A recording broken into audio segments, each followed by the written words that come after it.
নাহমাদুহু ওয়া নুসাল্লি আলা রাসূলিহিল কারীম। আজকে একটি বিষয় নিয়ে কথা বলবো, সেটি হলো সদাচরণ। সদাচরণ সৃষ্টির প্রতি, মানুষের আচরণ, সুন্দর আচরণ, সর্বোত্তম আচরণ, সর্বোত্তম আখলাক, এটা সবচেয়ে বড় ইবাদত। একদিন নবীজি সাহাবায়ে কেরামকে জিজ্ঞাসা করলেন যে নামাজ হলো সবচেয়ে উত্তম ইবাদত, এতে কোনো সন্দেহ নাই। তবে নামাজের চেয়ে উত্তম ইবাদত আছে, সেটা কি তোমরা জানো? তখন নবীজি বললেন, নামাজের চেয়ে উত্তম ইবাদত হলো সম, রোজা। রোজা দেখা যায় না, ঠিক আল্লাহকেও দেখা যায় না, আল্লাহর সাথে রোজার একটা মিল রয়েছে। একটু পরে নবীজি জিজ্ঞাসা করলেন, তোমরা কি জানো রোজার চেয়েও বড় ইবাদত আছে? তখন নবীজি বললেন, রোজার চেয়ে বড় ইবাদত হলো মানুষের সাথে সুন্দর আচরণ করা, সদাচরণ করা, ভালো আচরণ করা। অন্য একটি হাদিসে নবীজি বলেছেন যে মাল্লাম ইয়ারহাম সগীরানা ওয়ালাম ইউআক্কির কাবীরানা ফালাইসা মিন্না।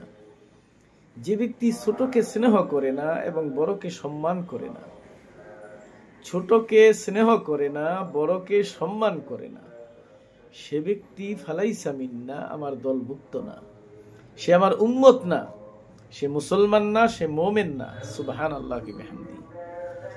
অন্য আয়াতে, অন্য হাদিসে নবীজি বলেছেন যে লা ইয়ারহামুল্লাহ মান লা ইয়ারহামুন নাস।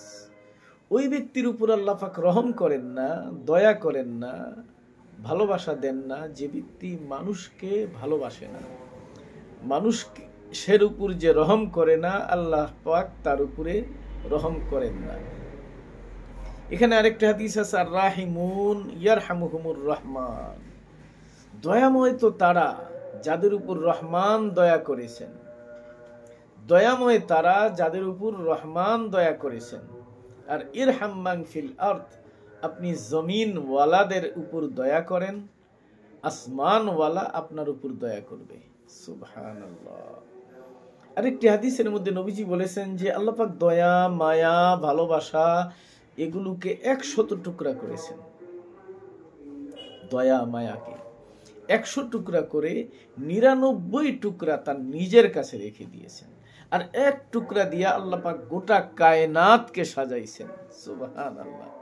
যদ্দুরুন একটা সাপ তার সাপের বাচ্চাকে মহব্বত করে, একটা পাখি তার পাখির বাচ্চাকে মহব্বত করে, একটা রয়্যাল বেঙ্গল টাইগার তার বাচ্চাকে মহব্বত করে, এমনকি একটা ঘোড়া বা একটা জন্তুর বাচ্চাকে মা মহব্বত করে, বাবা মহব্বত করে। এই যে মহব্বত মানুষের মধ্যে দেখা যায়, যে একজন মানুষ আরেকজন মানুষের জন্য জীবনটা পর্যন্ত দিয়ে দেয়, এই যে মহব্বত, সেটা গোটা কায়নাতকে, অর্থাৎ গোটা সৃষ্টি জগৎকে আল্লাহ পাক মাত্র এক টুকরা দিয়েছেন, আর 99 টুকরা আল্লাহ সুবহানাহু ওয়া তাআলা তার নিজের কাছে রেখে দিয়েছেন। দিলে এই রহমটা কারা পাবে? আল্লাহ পাকের এই দয়া, মায়া, ভালোবাসা যেটা তার নিজের কাছে রেখে দিয়েছেন, এটা কারা পাবে?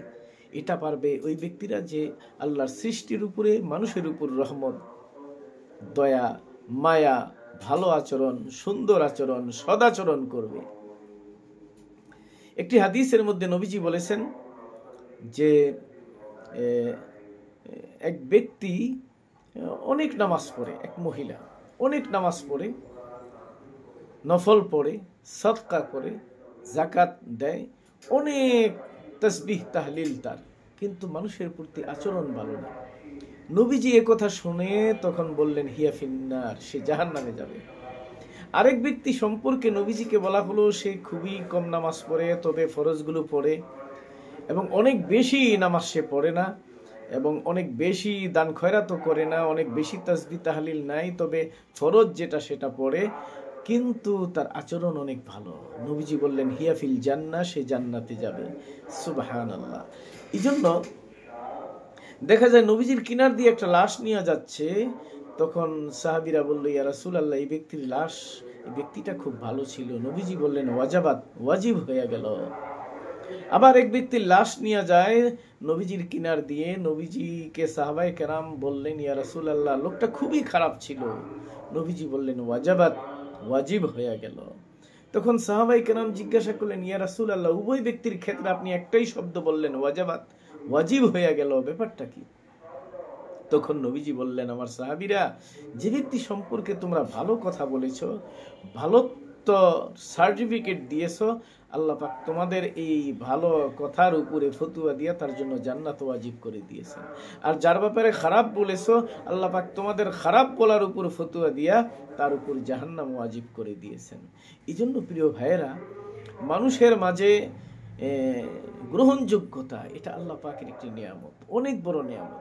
আল্লাহ পাক কোরআন শরীফে বলেছেন যে ফাবিমা রাহমাতিম মিনাল্লাহি লিনতা লাহুম, যে আপনার উপর আল্লাহর রহমত, আল্লাহর দয়া, আল্লাহর মায়া, আল্লাহর ভালোবাসা, কারণ আপনি নরম তবিয়তের। লিনতা লাহুম ওয়ালাউ কুনতা ফাজ্জান গালিজাল কলবে, যদি আপনি নরম তবিয়তের না হইতেন, গরম তবিয়তের হইতেন, ফাজ্জান গালিজাল কলবে, অন্তর যদি আপনার শক্ত হইতো, তাহলে লাংফাদু মিন হাওলিক, তাহলে মানুষকে আপনার আশেপাশে আপনি পাইতেন না।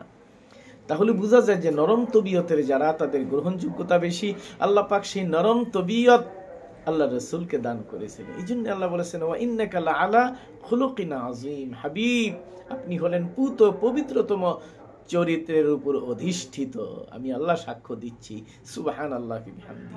এই জন্য প্রিয় ভাইয়েরা, যে আল্লাহ সুবহানাহু ওয়া তাআলা আমাদেরকে সদাচরণ, সুন্দর আচরণ, মানুষের ভালোবাসা, মানুষের গ্রহণযোগ্যতা, মানুষের দিলজয়ী, মানুষের প্রশান্তি, এই জন্য কাজ করার তৌফিক দান করুন। কাউকে যেন আমরা কখনো তাচ্ছিল্য না করি, আঘাত না দেই, কষ্ট না দেই, জুলুম না করি, কারোটা মাইরা না খাই, আত্মসাৎ না করি, কাউকে যেন না ঠকাই।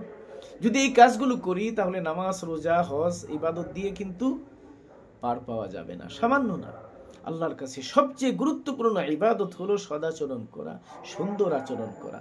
আল্লাহ পাক আমাদের সবাইকে সে আচরণ করার তৌফিক দান করুক। আমিন। ওয়া আখির দাওয়ানা আলহামদুলিল্লাহি রাব্বিল আলামিন। আসসালামু আলাইকুম।